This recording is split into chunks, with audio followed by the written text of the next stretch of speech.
যেদিকে তাকাই চারিদিকে শুধু বিচ্ছেদের গল্প, ডিভোর্স, আলাদা হয়ে যাওয়া, সম্পর্ক ভেঙে যাওয়া। এগুলো যেন এখন খুব নর্মাল ব্যাপার হয়ে গেছে সবার কাছে। সবার কাছে বলবো না, কিছু কিছু মানুষের কাছে।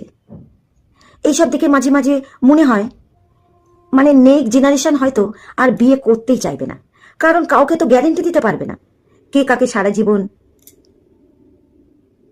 নিয়ে থাকবে, কার কপালে কি আছে সেটা কিন্তু কেউ জানে না। কারোর বিয়ে করে ডিভোর্স, কারোর আবার রেজিস্ট্রি করে ডিভোর্স, কাগজে সই করলেও কিন্তু সম্পর্ক টিকে যাবে এমন কোনো নিশ্চয়তা নেই। আর আমরা সারা জীবন একসাথে থাকবো এই কথাটা আজকাল কোনো গ্যারেন্টি নেই বাবু। সোনা, সোনা মুনি, প্রেমের সময় না সবকিছু কত সুন্দর থাকে। বাবু খেয়েছো, ঠিক টাইমে খেয়ে নিও, ঘুমিয়েছ তো, এই যত্ন, এই খোঁজ খবর সবকিছু তখন কিন্তু খুব স্বাভাবিক থাকে। কিন্তু বিয়ের পর মেয়েটা যখন পা রাখে সংসারে, তখনই ছবিটা অনেক সময় বদলে যায়। আর তখনই শুরু হয়ে যায় আর একটা নতুন গল্প। আমার বাবুর আমি দায়িত্ব ছাড়া কেউ নিতে পারবে না। বাবু বিয়ে করেছে বলে বাবু বড় হয়ে গেছে নাকি? অনেক মাকে দেখেছি ছেলে বিয়ে করলেই তারা না মা থেকে শাশুড়ি হয়ে যায়। মানে ছেলের কাছে মা থাকে আর বৌমার কাছে, যিনি পা রেখেছেন তার কাছে শাশুড়ি, তোমার কাছে আমি মা নই। মানে ছেলে বিয়ে করলেই কি মায়ের সাথে তার কথা বলা বন্ধ হয়ে যাওয়া উচিত? একদমই নয়।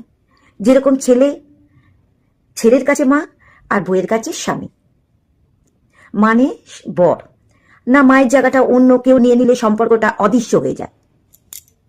যেসব মেয়েরা চুপচাপ সংসারটা আগলে রাখে, মাকে সম্মান করে, স্বামীকে আলাদা করে না, তাদের সংসার, মানে যেসব মায়েরা চুপচাপ সংসারটাকে আগলে রাখে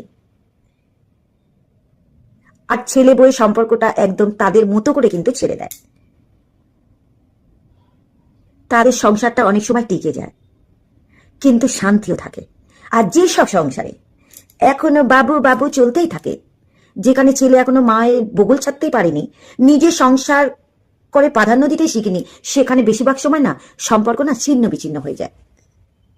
সমস্যা ভালোবাসায় ভারসাম্য নয়, সমস্যা হয় বোঝাপড়ায়। বিয়ে মানে কাউকে ছেড়ে দেয়া নয়, আর বিয়ে মানে সবাইকে নিয়ে চলা হচ্ছে শেখা।